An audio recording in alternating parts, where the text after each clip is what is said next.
Good evening, my lovelies. Welcome to Lady McCreepster's Night Noise Horror Podcast. Thank you once again for joining me, my lovelies. Today, we have a tale from one of our favorite authors, Shadowswimmer77. And I'm sure you'll enjoy this one as much as I do. Before we start tonight's tale though, my dears, I'd like to give a very big shout out and thank you to my Dark family on Patreon. Dark family members such as Danny White, Nicholas Corries, Dawn Fritzwater, Cyanide Jack, Melissa Perez, Honey Santiago, Oliver Dace, Karen Parrott, Dana Fringer, Stephen Aguilera, Hunter Daly, Bill Thornsley, Laura Setepenre, and all of the beautiful ghouls listed in the description below. Your contribution not only helps keep this podcast and channel going, but it also encouraged me to keep doing this work as well.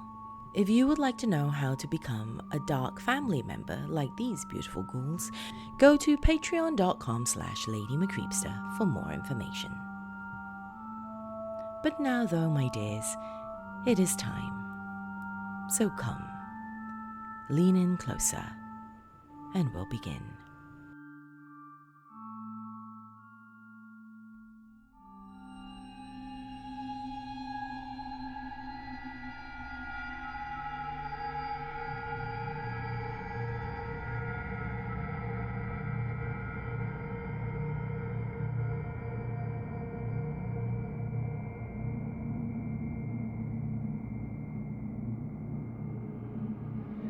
You're making a mistake. I'm sorry you feel that way, Mr. Monahan. Our decision has been made. But there's nothing more to be said. Your final check will be in the mail tomorrow.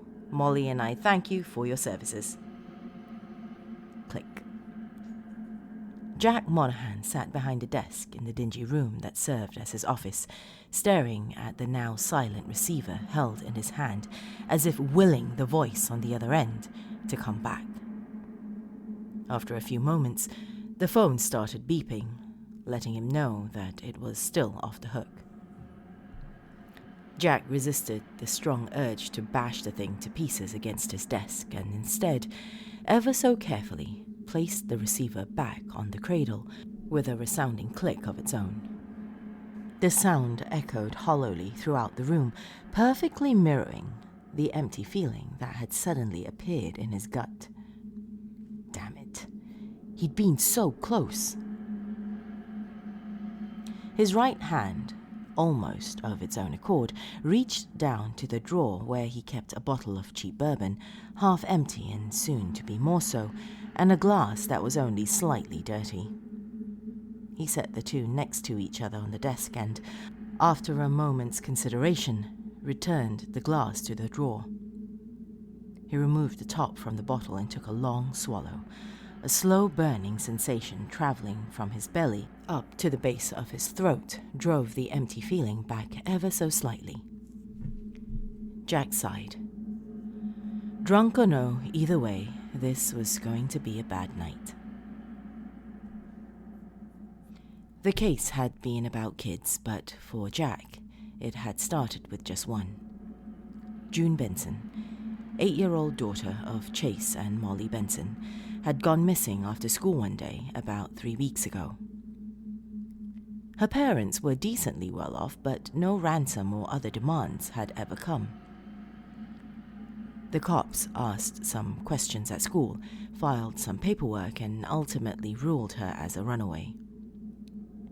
The Bensons weren't satisfied with that assessment and had hired Jack to follow up where the uniforms couldn't. Jack agreed with them that something smelled off. A little digging showed the rabbit hole went down a hell of a lot deeper than June Benson. Carefully applying some financial lubrication, Jack got one of his old contacts in the department to spill the beans.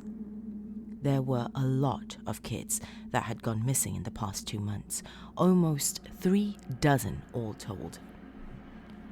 Part of the reason for the general lack of panic was that most of the kids were low income, if not outright homeless. On top of that, Jack's contact heavily hinted that there was pressure from a very long way up the food chain to keep a lid on the cases and sweep each and every one of them under the rug. That thing that smelled off started to stink like a fish market. Jack hit the streets. He went to June's school and the surrounding apartments. Then, finding nothing, he rolled up his sleeves and waded into the scum on the other side of the city. He canvassed the halfway houses, the tent city under the Eastbrook Bridge, the Wakeside slum where cops would only go in force. Everywhere he went, he asked the same questions. Has anyone seen anything? Does anyone know about these missing kids? For a week, he was disappointed, until finally he got a bite.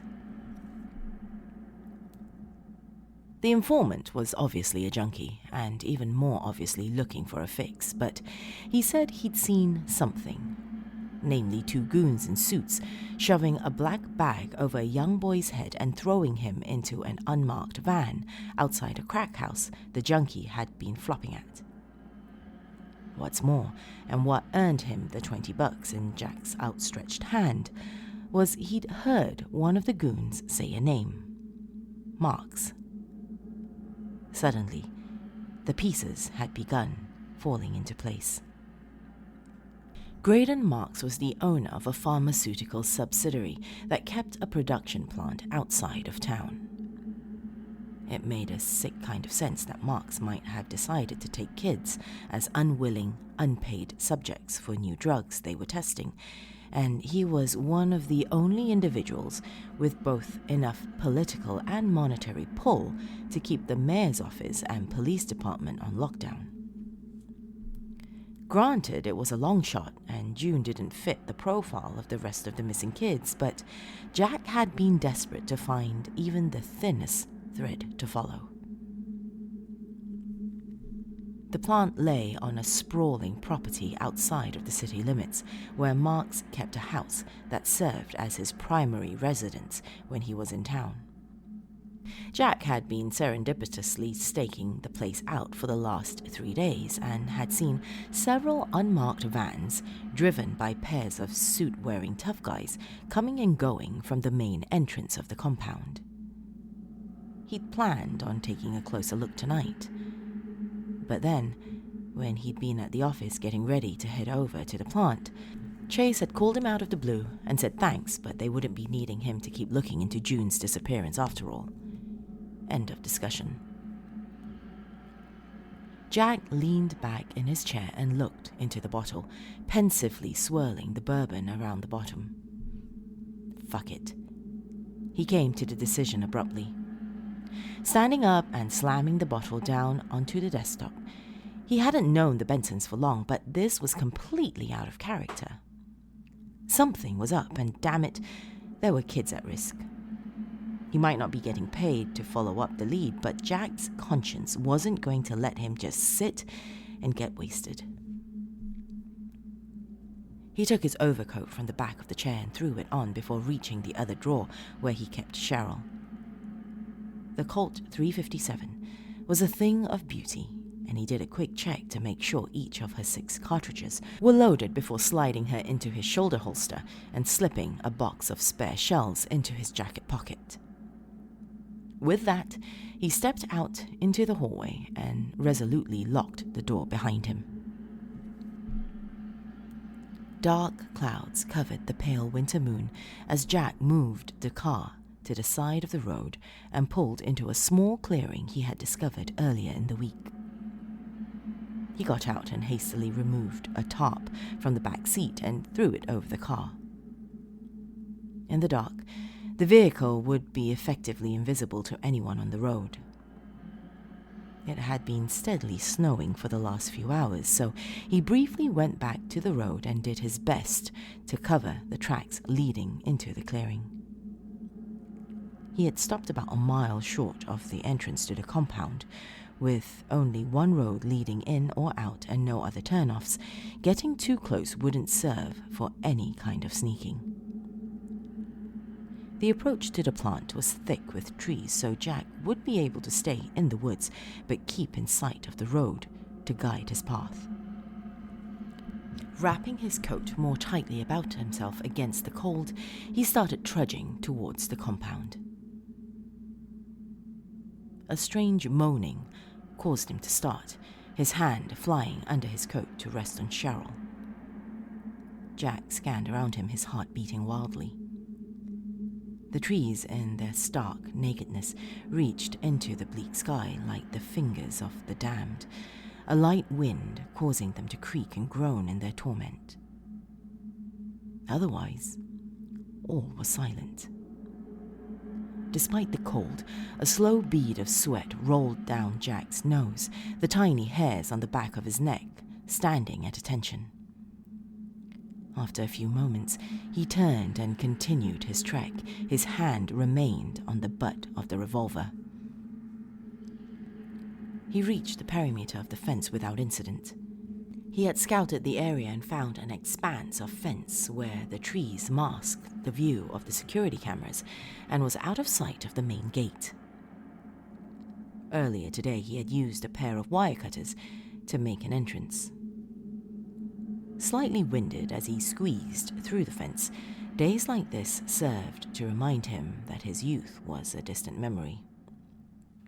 Jack cursed under his breath as he felt sharp edges of wire catch on his coat. Then he was in. Jack's reconnaissance hadn't let him work out the patrol patterns of any security guards, but he now saw he needn't have worried too much. In fact, other than the guards in the shack at the main gate, there didn't seem to be any physical security on the grounds. He decided to start looking at the house. Making his way across the snowy terrain, Jack saw the residence atop a low hill a couple 100 yards ahead, light glaring from every window. He crept closer, doing his best to use the trees that dotted the yard to mask his approach. He stopped behind the closest tree and was considering how to proceed when the front door opened and 3 figures stepped outside. The first Jack knew only by reputation, but the oily sheen that emitted from his too wide smile identified him as Graydon Marks. Jack's jaw dropped when he saw the people behind Marks were Chase and Molly Benson. Jack was just close enough to hear the end of their conversation. "And can we see him, Mr. Marks?" "Oh, presently, my dear Chase. In fact, that's where we're going now. Come along." The millionaire switched on a large industrial flashlight and led the Bensons around, behind the house. Jack followed, silent as a shadow. At first, Jack assumed they would be going to the pharmaceutical plant to the west of the house, but soon found he was mistaken. Instead, Marks walked directly south, straight into the woods that were even thicker than those through which Jack had approached the compound. They walked for maybe 20 minutes. Jack struggling to stay quiet and keep the bouncing beam of Marks's flashlight in sight. After a time, he could see a strange flickering ahead, which, once they got close enough, he could identify as a roaring bonfire set in a small clearing. He stopped about 50 feet short of the fire and hid himself behind a tree. He could see the Bensons were agitated, Molly clinging to her husband, Chase, obviously enraged, shouting at Marks. "What's the meaning of this, Marks? You said you were taking us to see our daughter." "And so I have, Chase, so I have. She'll be here shortly. The fire, you see, we found it draws them." The millionaire smiled and moved to a tree at the edge of the clearing. In a smooth motion, he hoisted himself up into a hunting platform set on the lower branches. "Ah, here she is now." The pale shape of a little girl moved into the clearing. Jack recognized June from the pictures her parents had given him, but only just. Her once sparkling eyes were dull and empty, lacking even the most rudimentary intelligence. Her face slack. A dried reddish smear crusted around her mouth. The girl was dressed in rags, her hands and feet bare. She shuffled forward, almost stumbling into the fire, paying no mind to her parents or the heat. Something was very wrong. "Oh my God, baby!" Molly Benson threw herself at her child, sweeping her up in a hug. Jack saw a look of ecstasy pass across the girl's face and a terrible hunger enter her eyes as she suddenly opened her mouth and sank her teeth into her mother's neck. Molly screamed, and Chase lunged for his wife as a fountain of blood erupted, washing June's face in gore. The girl rode her mother to the ground, worrying at the wound like a wild animal. Jack felt the world lurch. Chase was struggling to pry June off Molly when Jack saw other small shapes had entered the clearing. Jack didn't notice until the things that had once been children were practically on top of him, and by then, it was far too late. Jack turned and ran. He sprinted through the forest, mindless now of the noise he was making, his only thought on escape. Branches reached out and tried to tangle his arms. Stones sought to trip him up. Abruptly, a root caught his foot and sent him tumbling head over heels.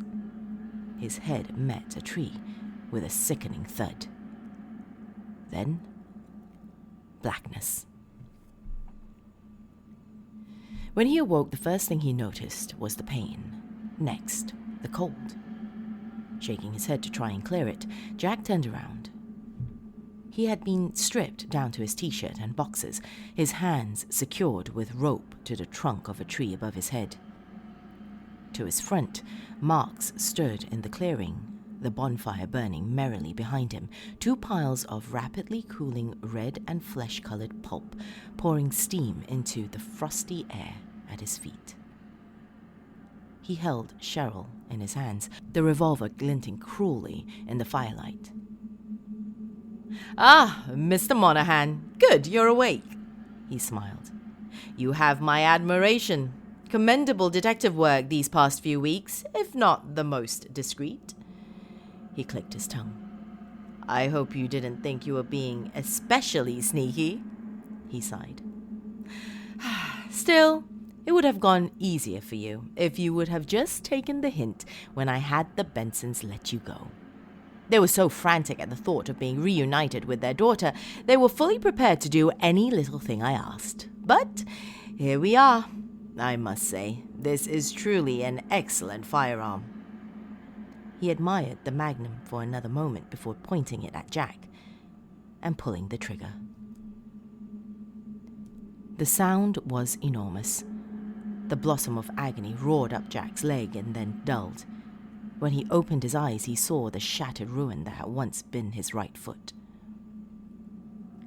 Marks stopped down in front of him. "Must be going, old chap. I'd tell you to simply walk away from this, but you've squandered that opportunity already, and, well, it'd be quite impossible now for a multitude of reasons." He inclined his head towards Jack's destroyed foot. "However, as I've confessed my admiration, I've decided to give you a sporting chance. There's a very realistic possibility you'll bleed out before the children get hungry again. Good luck." With that, he walked out of the clearing into the darkened woods. Jack lay there in the snow, the white around him slowly turning red, his eyesight fading. The dull pain that had been emitting from his foot gradually built to a crescendo. At the edge of his vision, he could just make out a small shape enter the clearing and slowly shuffle towards him, soon followed by another. He began slipping into unconsciousness as he felt the first tiny questing hands start to explore his exposed, freezing flesh.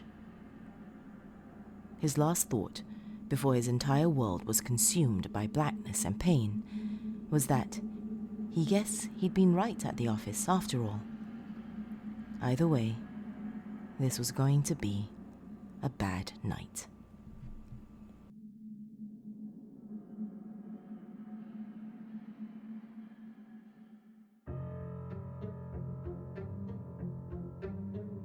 Thank you for joining me this evening, my dears. If you have just discovered my realm, be sure to click subscribe, and if you're watching on YouTube, hit that bell icon as well to be notified of new uploads. If you would like to reach out to me, find me on social media. I am Lady Creepypasta on Facebook, Twitter, and now also on Instagram. That, unfortunately, my dears, is all the time we have this evening. Till next time, sweet dreams.